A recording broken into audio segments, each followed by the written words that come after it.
آپ کی بیوی آپ پر حلال نہیں ہوگی. عورت اگر یہ طواف نہ کرے تو وہ شوہر پہ حلال نہیں, شوہر یہ طواف نہ کرے تو بیوی بھی حلال نہیں اس پر. دونوں ایک دوسرے پر حرام جب تک دونوں طواف نہ کر لیں. کیونکہ اس کا خطرہ تھا کہ پتلی گلی سے نکل نہ لے لوگ کہ یار بہت رش ہے بھائی, بہت رش ہے, ہم سے نہیں, اور اگلے سال آ کے ہم قضا کر لیں گے, جیسے ہوتا ہے نا قضا پڑھ لیں. اللہ نے کہا قضا نہیں پڑھ سکتے, قضا نہیں کر سکتے, اس کو ابھی کرنا پڑے گا. تو یہ سارے کام ہم سے کرائے جا رہے ہیں یہ بتانے کے لیے کہ جب اللہ کو اللہ, رسول کا رسول مان لیا تو اب اس کے آرڈر کو کیا کرنا ہے, فالو کرنا ہے اس کے آرڈر. جنتیوں کو اللہ جنت میں داخل کرتے ہوئے بتا دیں گے بھائی اب ہمیشہ رہنا ہے یہاں. کیا خوشی کا دن ہوگا آپ سوچئے. لہم ما یشاؤون فیہا, ان کے لیے اس جنت میں جو وہ چاہیں گے ملے گا. ولدینا مزید, اور اللہ کہیں گے ہمارے پاس اور بھی بہت کچھ ہے. یہ اور بہت کچھ سے کیا مراد ہے؟ حدیث سے یہ بات ثابت ہے کہ اس سے مراد ہے اللہ کا دیدار. نبی صلی اللہ علیہ وسلم نے فرمایا جب جنتی جنت میں چلے جائیں گے تو اللہ ان سے کہیں گے کہ کیا میں تمہیں مزید ایک نعمت نہ دوں؟ تو وہ کہیں گے الم تبیض وجوہنا, اے اللہ تو نے ہمارے چہروں کو روشن کر دیا, ہمیں سب کچھ دے دیا, مزید کیا ہے تیرے پاس. یعنی جنتی خیال کریں گے کہ اس جنت میں اور کچھ مزید کا بھی کوئی یعنی چانس ہے, کوئی گنجائش ہے مزید کی بھی. یہ ایسے ہی ہے جیسے آپ کسی ہوٹل میں گئے اور آپ کے پاس 20 قسم کے کھانے لا کے رکھ دیے ہوں, تو وہ آ کے ہوٹل والا آپ سے کہہ رہا ہو کہ اور بھی کچھ چاہیے, تو آپ کہیں گے بھائی ابھی مزید کا بھی کوئی گنجائش ہے. تو جنت میں ہر نعمت دیکھیں گے تو وہ فرشتے اللہ تعالیٰ ان جنتیوں سے کہیں گے مزید بھی تمہیں کچھ چاہیے, میرے پاس مزید بھی ہے. وہ کہیں گے بھائی اے اللہ سب کچھ تو مل گیا. پھر اللہ تعالیٰ اپنے اور بندوں کے درمیان حجاب کو ہٹا دیں گے اور لوگ اللہ کی زیارت کریں گے جو جنتی. نبی صلی اللہ علیہ وسلم نے فرمایا اس زیارت میں ایسا محو ہوں گے کہ جنت کی بھی ہر نعمت کو وہ بھول جائیں گے.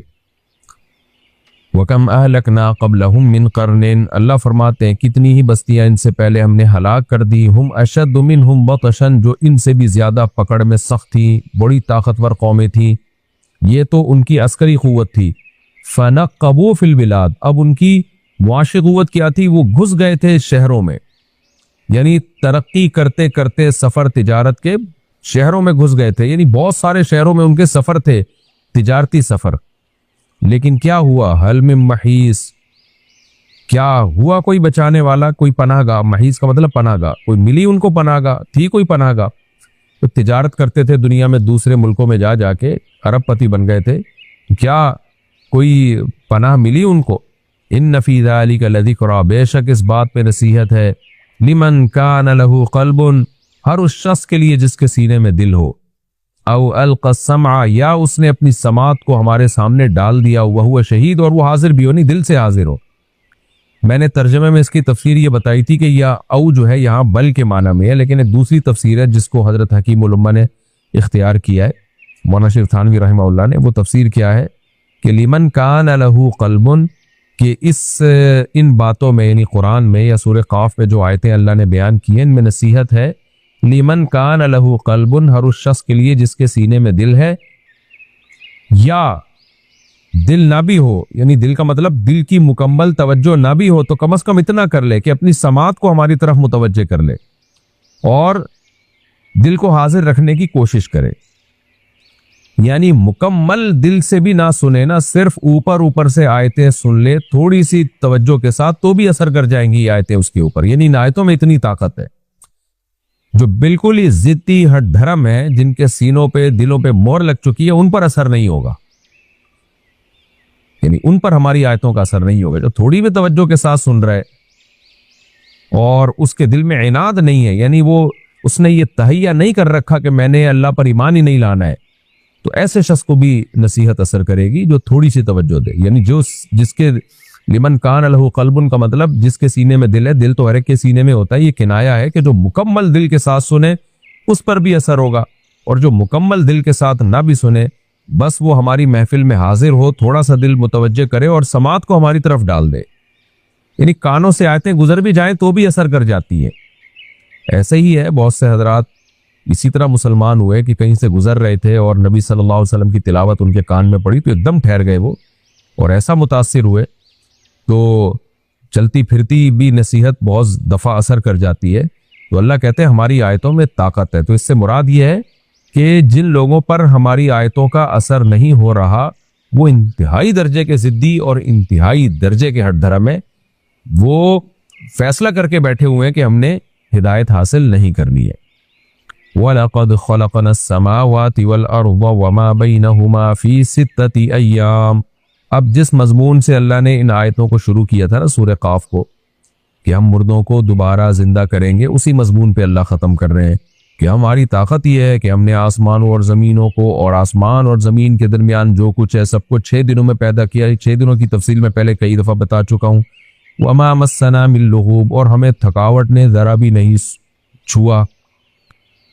بس اے نبی اس سے صاف پتہ چلتا ہے کہ اللہ کی قدرت ثابت ہو گئی، اللہ بہت طاقتور ہے۔ تو اب آپ کو ان کی باتوں پہ غم نہیں ہونا چاہیے۔ جب اللہ طاقتور ہے وہ مردوں کو زندہ بھی کر دے گا، آپ کی مدد بھی کرے گا۔ لہذا ان کی جو بیہودہ باتیں ہیں نا جس سے سورہ قاف کو ہم نے شروع کیا تھا، وہ کہتے تھے کہ اللہ نے ہم میں سے کیسے کسی کو پیغمبر بنا لیا اور اللہ دوبارہ مردوں کو کیسے زندہ کرے گا۔ تو فصبر، آپ ان کی باتوں پہ صبر کیجئے، ما یقولون، جو کچھ یہ کہہ رہے اس پہ صبر کیجئے، لیکن صبر ملتا ہے عبادت سے، نماز سے، تسبیحات سے۔ تو اس کے لیے کیا کرنا ہے؟ وَسَبِّحْ بِحَمْدِ رَبِّكَ، اپنے رب کی پاکی کے ساتھ، اپنے رب کی تعریف کے ساتھ اس کی تسبیح بیان کرنی ہے، قبل طلوع الشمس وقبل الغروب، طلوع شمس سے پہلے بھی اور غروب شمس سے پہلے بھی۔ اس میں فجر کی نماز بھی آ گئی، عصر کی نماز بھی آ گئی، یعنی مطلق تسبیح مراد ہے، لیکن اس میں نمازیں بھی خود بخود داخل ہیں۔ وَمِنَ اللَّيْلِ، رات کے حصوں میں بھی اللہ کی عبادت کیجیے، فَسَبِّحْ، اس کی تسبیح بیان کیجیے۔ نماز کو بھی حدیث میں تسبیح سے تعبیر کیا گیا ہے۔ حضرت عائشہ رضی اللہ تعالیٰ عنہ کی حدیث ہے، نماز پڑھ رہی تھی تو انہوں نے اس کو تسبیح سے تعبیر کیا۔ تو خود تسبیح میں نماز، یعنی جب ہم کہتے ہیں نا سبح، تو حدیث میں سبح کا لفظ نماز کے معنی میں استعمال ہوا ہے۔ بہرحال آیتیں مطلق ہیں، نماز بھی اس میں داخل ہے اور ہر طرح کی اللہ کی حمد و ثنا۔ وَأَدْبَارَ السُّجُودِ، اور سجدوں کے بعد بھی، یعنی نماز کے بعد بھی اللہ کی حمد و ثنا کیجیے۔ تبھی ہم نماز کے بعد 33 دفعہ سبحان اللہ، الحمدللہ، اللہ اکبر پڑھتے ہیں۔ وَاسْتَمِعْ يَوْمَ يُنَادِ الْمُنَادِ، اور جس دن پکارنے والا پکارے گا اس کی طرف کان لگا کے دھیان دیجیے۔ یہ کنایہ ہے، مطلب یہ کہ قیامت کا انتظار کیجیے، اصل فیصلہ قیامت کے دن ہوگا، اور یہ پکارنے والا بہت قریب سے پکارے گا، یعنی ہر ایک کو ایسا لگے گا جیسے میرے قریب کھڑے ہو کر سور پکارا جا رہا ہے، سور میں پھونکا جا رہا ہے۔ یوم یسمعون الصیحۃ بالحق، جس دن حق کے ساتھ یہ لوگ اس پکار کو سنیں گے۔ ذالک یوم الخروج، یہ مردوں کے نکلنے کا دن ہوگا، سب نکل آئیں گے قبروں سے۔ انا نحن نحیی ونمیت، بے شک ہم ہی نے زندہ کیا تمہیں اور ہم ہی موت دیتے ہیں۔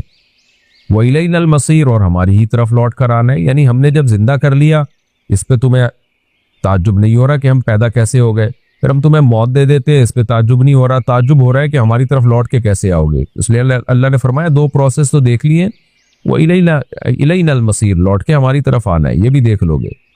یہ کب ہوگا؟ یوم تشقق الارض عنہم سراعا، جس دن زمین ان سے پھٹے گی اس طرح کہ یہ دوڑ رہے ہوں گے میدان حشر کی طرف۔ ذالک حشر، یہ ایک حشر ہوگا، ان لوگوں کو جمع کرنا ہوگا، اور یہ علینا یسیر، ہم پہ بہت آسان ہے، یہ حشر جو ہے یہ ہم پہ بہت آسان ہے۔ نحن اعلم بما یقولون، نبی کو تسلی دی جا رہی ہے آخری آیت میں، اے نبی ہم خوب جانتے ہیں ان باتوں کو جو یہ کر رہے ہیں، یہ جو اعتراضات کر رہے ہیں ہم خوب جانتے ہیں۔ وما انت علیہم بجبار، اور آپ ان پر جبار نہیں ہیں، یعنی زبردستی نہیں کر سکتے آپ۔ تو نبی کو بھی تسلی ہے کہ آپ کا کام پیغام پہنچانا ہے، بس آپ پہنچاتے رہیے۔ وہ پیغام کیا ہے؟ فذکر بالقرآن، آپ قرآن کے ذریعے نصیحت کیجیے، من، ہر اس شخص کو، یا خوف وعید، جو میری وعید سے ڈرتا ہے۔ ہمارے شیخ حضرت مفتی رشید احمد صاحب رحمہ اللہ تعالی کے پاس جو قرآن تھا اس پر یہ آیت لکھی ہوئی تھی، فذکر بالقرآن من یخاف وعید۔ حضرت فرماتے تھے قرآن مجید کے ٹائٹل پہ نا یہ مجھے سب سے زیادہ جو آیت پسند ہے، یعنی جو حضرت کی خواہش تھی کہ قرآن کے ٹائٹل پہ جو آیت ہونی چاہیے وہ یہ ہونی چاہیے، فذکر بالقرآن من یخاف وعید، یعنی ایسے قرآن پہ باہر لکھا ہوا ہونا چاہیے، تاکہ جب ہم قرآن کی تلاوت شروع کریں تو ہمیں پتہ چل جائے کہ بھائی اس سے اللہ نے کہہ دیا کہ ڈرائیں اس شخص کو، نصیحت کیجیے اس شخص کو جو میری وعید سے ڈرتا ہے۔ تو ڈرنے والے لوگوں پر اثر ہوگا، اور جن کے دل سخت ہو چکے ہیں ان پر قرآن کا کوئی اثر نہیں ہوتا۔ پھر کسی نے پوچھا ہے میری 42,000 روپے تنخواہ ہے، ساری تنخواہ گھر کی ضروریات پہ خرچ ہو جاتی ہے، کیا میں کسی کو زکوٰۃ دے سکتا ہوں؟ رہنمائی فرمائیے۔ بھائی جب 42,000 روپے تنخواہ ہے اور تنخواہ گھر میں خرچ ہو جاتی ہے تو آپ پہ زکوٰۃ واجب نہیں ہے، لازم نہیں ہے. دینا چاہیں تو نفلی صدقے کا ثواب ملے گا آپ کو، بہت اچھی بات ہے، لیکن پہلے اپنے گھر والوں کی فکر کریں. ایسا نہ 42,000 روپے آپ نے پکڑا دیے تو پھر کل دوسروں سے زکوٰۃ مانگتے پھر رہے ہو، یہ نہیں ہونا چاہیے. آسمہ صاحبہ انڈیا سے، اگر شوہر ظلم کرے اور بدنام کرے تو کیا اس پر پولیس کیس کر سکتے ہیں؟ ظلم کی نوعیت کیا ہے؟ تھوڑی بہت اونچ نیچ ہر گھر میں ہوتی ہے. کبھی بیوی کی طرف سے حقوق میں کوتاہی ہوتی ہے، کبھی شوہر کی طرف سے. تو میاں بیوی کا جو رشتہ ہے وہ برداشت ہی کی بیس پہ چلتا ہے. پورے حقوق لینے کی کوشش کریں گی تو کبھی بھی نہیں چلے گا. اور شوہر کو بھی میں یہی کہتا ہوں کہ 100% چاہو گے کہ بیوی میری فرما بردار بن کے رہے تو ایسا نہیں ہو سکتا. کچھ نہ کچھ برداشت ہر ایک نے کرنا پڑتا ہے.